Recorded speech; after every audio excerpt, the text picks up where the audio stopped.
Hello, everyone, and welcome to our weekly cyber threat intelligence briefing. Today is October 23rd, which is a National Horror Movie Day. Now, I'm thinking about all the movies that are horrific and scared the bejesus out of me. There's one that really holds the key. There's not a time that when I walk into a hotel and think of The Shining and the twins in the hallway saying, "Come and play with us, Danny." It's absolutely terrifying. But anyway, happy National Horror Movie Day today. So in today's briefing, we're going to be covering the most recent trends that our threat intelligence team is witnessing in the trenches. My name is Keith Wojcicki, Global Head of Threat Intelligence. This week, we're joined by Vice President Sarah Becker, Vice President Dave Truman, Vice President Mukesh Nagar, and Senior Associate Ryan Hicks, and Analyst Avery Helwig, all from our Cyber Threat Intelligence team. So let's talk about situational awareness or news you can use for October 23rd. So Sophos reported that Lockbit 3.0 operators have been observed targeting WSFTP servers following the release of the CVE 2023-40044, which we addressed prior. Kroll has been tracking the exploitation of the WSFTP since October 2nd. And in cases investigated by Kroll, the intrusion was stopped before the ransomware could be deployed, which is fantastic. Malwarebytes have reported that a new Google Ads mail advertising campaign targets users attempting to download the Notepad++ software. Kroll has seen Google Ads abuse to push malware via fake advertisements since Q4 of 2022. Check out our blog post on exactly how these campaigns work and some of the quarterly reports that we have reported. This is a tricky one. It's really interesting. So if you get an opportunity, definitely take a look at the Kroll website and look at the Google Ads campaign that we documented.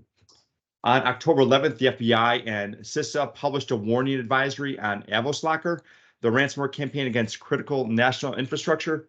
The advisory confirms Kroll's assessment that the threat actors are continuing to leverage legitimate and open source tooling in their intrusion campaigns. So let's get on what we're going to talk about today. So for today, we're going to talk about Cisco vulnerabilities, which I know has been across the board. Everyone's been seeing this. We're going to get into some Citrix NetScaler vulnerabilities, and then looking at the EtherHiding techniques used by ClearFake campaigns. And then Avery's going to touch on Titan SFTP, and we're going to follow up with some ransomware roundup in Sarah's corner there. So with that, I'm going to turn over to Ryan to talk about Cisco. Ryan? Thank you. Hi, everyone. So yeah, about a week ago, we were made aware of a critical vulnerability in Cisco iOS XE software, and that was from an initial advisory pushed out by Cisco themselves. The vulnerability has a CVSS score of 10, so the highest criticality, and the vulnerable device must be running Cisco iOS XE, must be internet facing, and also must have the web UI enabled. So those three things mainly in order for exploitation to be successful. An exploitation of this in the world allows for a threat actor to create local user accounts on the device at essentially root level. They then wrote an implant to the file system to provide short-term command execution. And in some instances, in open source reporting, the actor was seen running log clearing commands. In the initial blog post by Cisco, they note that the implant had been installed with a previous vulnerability from back in 2021.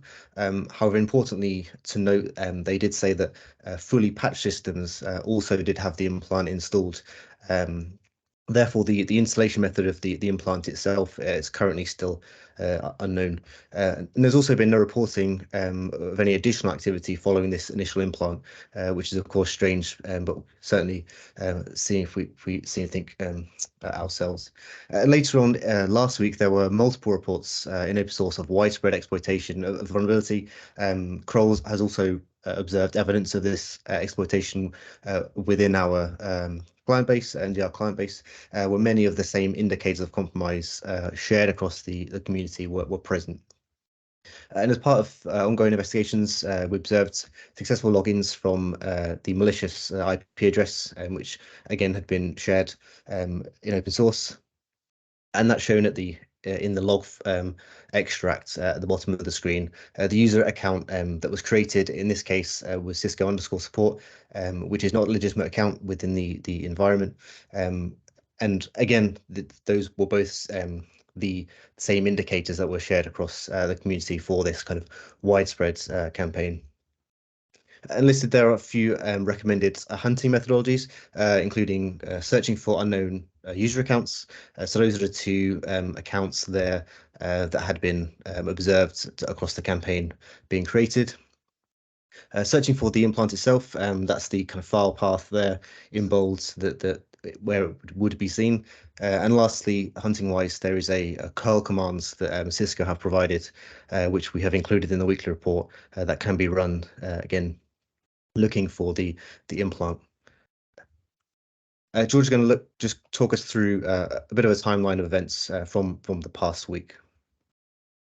Thank you very much, Ryan. Yeah, this is a really rapidly changing situation. So for as best of our ability to give you an idea of exactly what we know to be going on.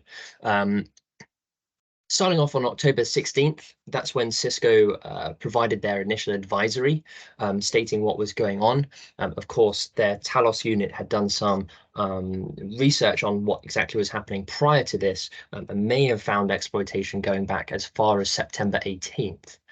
On the 17th, we rolled out a out-of-band intelligence reports to clients, just letting them know that there was no patch at that time, and that the only mitigating actions are to pull the web UI from any internet-facing service. We ran a showdown scan using the hash of the favicon of the web UI to identify potentially exploitable devices. We're pretty surprised to find 143,000 devices presenting that favicon hash to the internet, which showed us that there was, potentially a huge campaign underway here. Now, whether all 143 of those devices were exploitable remained to be seen, but overnight on the 17th and then into the 18th of October, we saw a number of providers address the situation and began scanning for that implant URL, which Cisco provided. Now, depending on who you go with there's either between 40,000 or 55,000 impacted devices across the internet. And we did a comparison to what we were seeing in Showdown, and the geographical regions do match up very closely to where the implant was found and to the amount of devices per country that we found in our Showdown scan. So at that point, we were absolutely certain that something really massive was underway as we saw all of these reports of these implants roll in. Now, very interestingly, what happened over the night of the 22nd of October is these organizations that are scanning the internet for these impacted devices saw a sudden and very massive drop in the amount of implants that they were detecting, which indicates that something happened over the weekend. And we don't want to speculate, but something has happened to make sure that those devices, those implants, aren't reachable over that endpoint. Whether the implants have been removed remains to be seen. Whether it's another threat actor exploiting those vulnerabilities and removing the initial implant, again, remains to be seen. All we know is those implants are now no longer accessible via that URL. I think the underlying current to all of this, to be perfectly frank, is a threat actor had control of 50,000 or so devices for a pretty significant period of time. And until these devices are remediated, we should assume that they can do whatever they want. So I think the most important thing is to understand your exposure here and understand that there was a patch released last night by Cisco to address the vulnerabilities that are being abused in this campaign. So the most important thing right now is to understand the impact to your organization, patch where possible, and remove the web UI from public-facing internet access. And that's all we know so far. I'll hand that back over to Keith. Thank you. Thanks, George. This is a horror movie in itself. Yeah, so make sure you guys definitely pay attention. Look at our blog for any updates that we have. We will be sending updates out. And then if I have any questions, please feel free to follow up with Kroll. So I'm going to pass it over to Mukesh to talk about Citrix. Mukesh?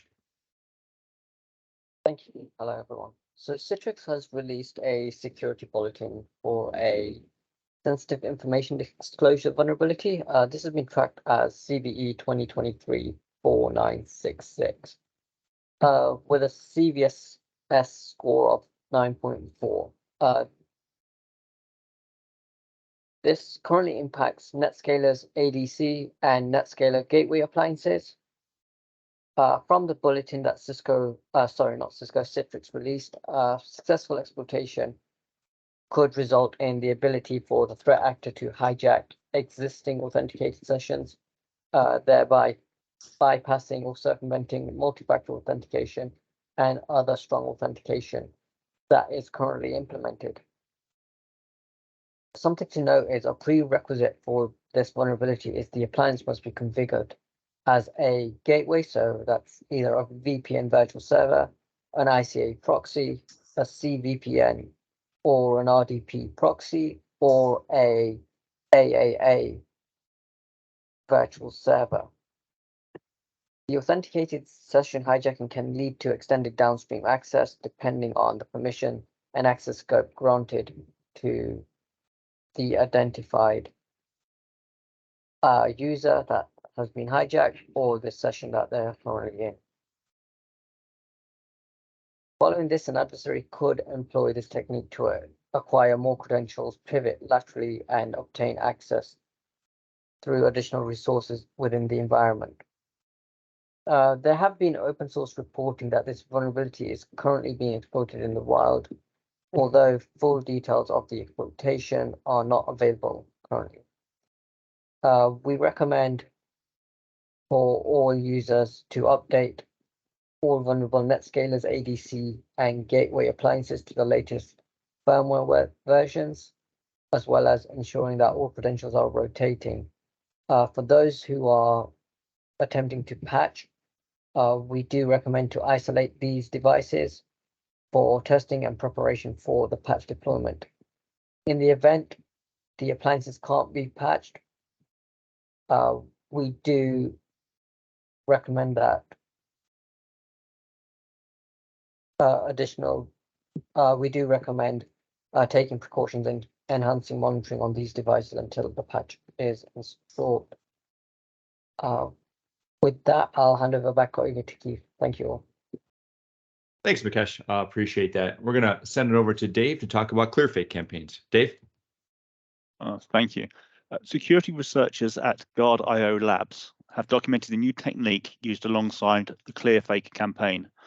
The threat actors behind the campaign added JavaScript to compromised WordPress websites, which would download a second stage resources and scripts in order to convert the compromised WordPress site into a realistic browser update page. Downloading and running the update link would instead install malware on the victim's machine. Initially, the second stage resources and scripts were hosted on a Cloudflare worker until Cloudflare discovered the malicious nature and took it down. This prompted the actor to install a new technique for hosting and retrieval of the social engineering code. The technique, named EtherHiding, is essentially hiding malicious code inside a cryptocurrency blockchain. The cryptocurrency used by the actor is BNB, a currency created by the exchange Binance.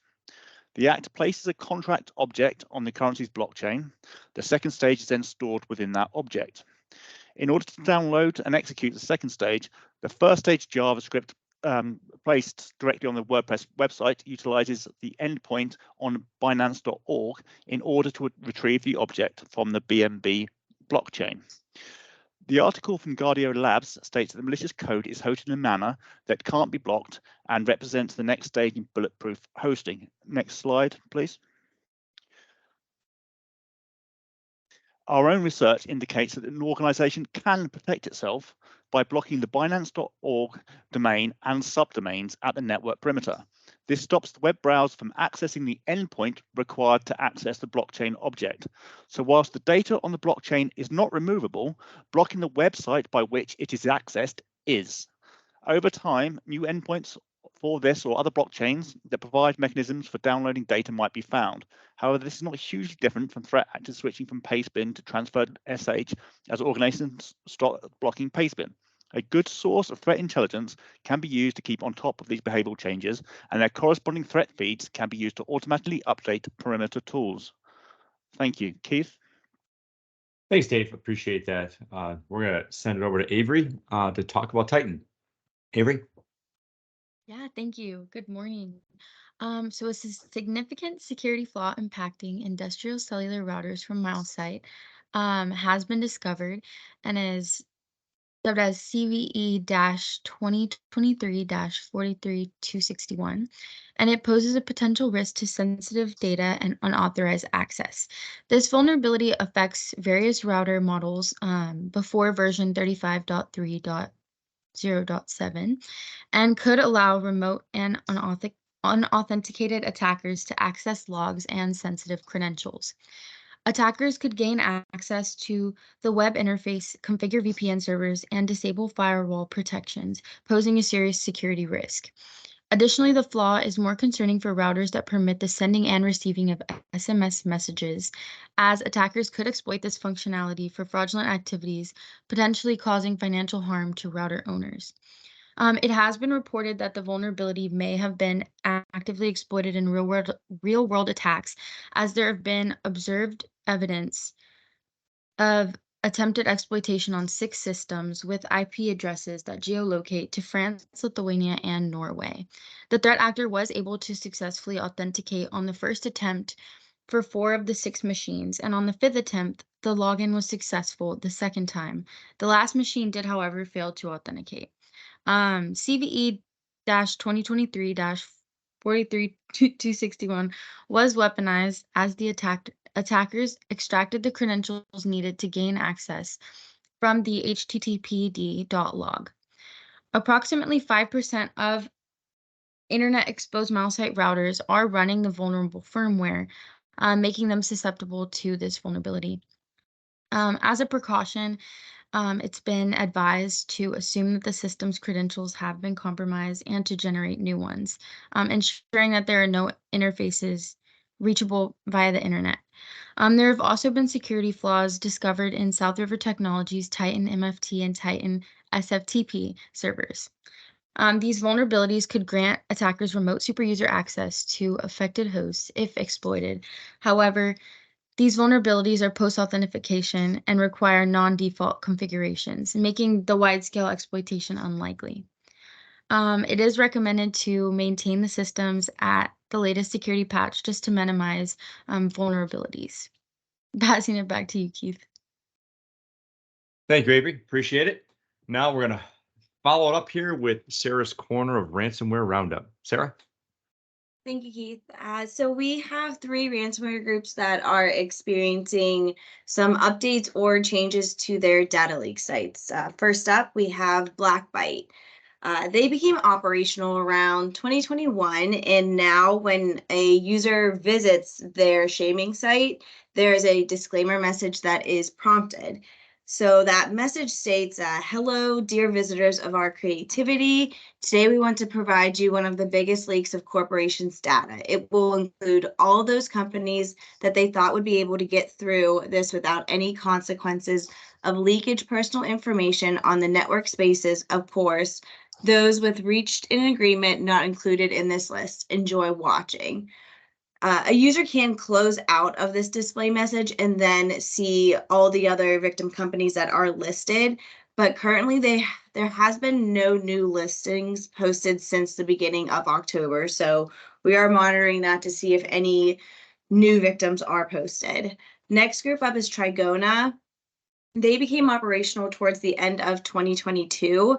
Now, when accessing their site, the Ukrainian Cyber Alliance hacked their shaming site. A user will go to that site and see this splash page displayed with the UCA logo, as well as the following message saying, Trigona is gone. The servers of the Trigona ransomware gang has been exfiltrated and wiped out. Welcome to the world you created for others. Then scrolling down at the bottom of the page, another message reads, hacked by Ukrainian Cyber Alliance, disrupting Russian criminal enterprises, both public and private, since 2014. So right now, their site is currently offline. The UCA is able to gain access into Trigona's infrastructure with utilization of the public exploit CVE 2023-22515. That vulnerability can be leveraged to escalate privileges in Confluent's data center and server.